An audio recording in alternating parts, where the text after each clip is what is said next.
Good morning, Grossmont. I'm Samantha Jenson.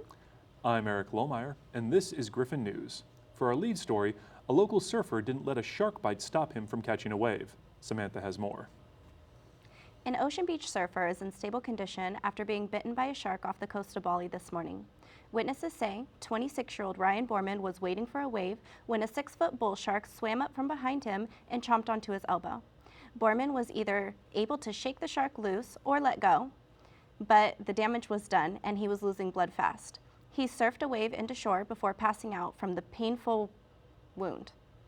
Nearby surfers provided first aid and took Borman to a hospital where he underwent hours of emergency surgery. The shark had bitten through muscles to his bone, but doctors managed to save the surfer's arm. Borman is recovering in a remote village in Indonesia. His family members say that they want to have him medevac to Singapore for more advanced care, but the emergency trip would cost about $30,000. A GoFundMe page has been set up to help with his medical expenses. The traumatic experience may not have been all that bad. After reaching shore, witnesses say Borman called it, quote, a good ride before falling unconscious. Back to you, Eric. A good ride? I guess it makes trying to find parking at Grossmont not seem so bad. Let's move on to a trend that just about everyone is doing, at least everyone under 32. Job hopping is the newest craze for millennials, according to a study released today by LinkedIn. The professional networking site found that millennials jumped jobs 4 times within their first 10 years out of college. That bouncing around is nearly double that of previous generations. And today, college grads don't just change jobs often, they switch industries. The biggest hoppers are those employed in the entertainment, government, nonprofits, and the media.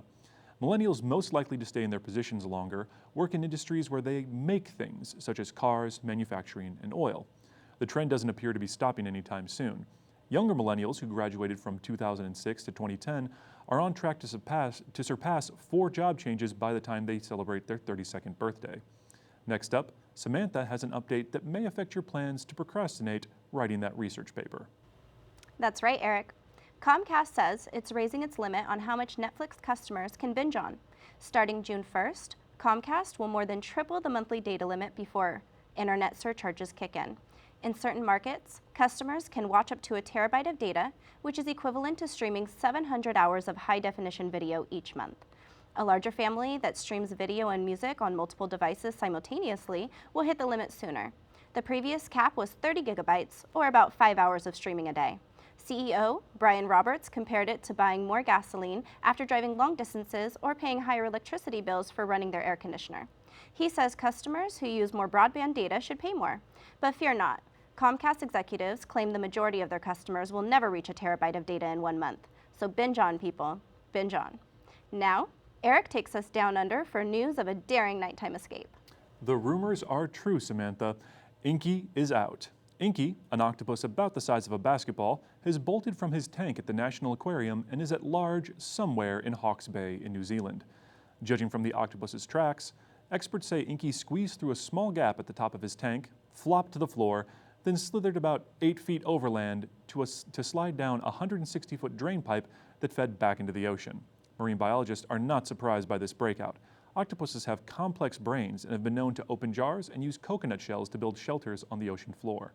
The aquarium's keepers noticed the escape when they came to work and discovered Inky was not in his tank. The runaway left behind his tank mate, fellow octopus Blotchy, who so far has told authorities nothing. And that's all we have for Griffin News today. I'm Eric Lohmeier. And I'm Samantha Jenson. Thanks for watching and stay classy, Grossmont.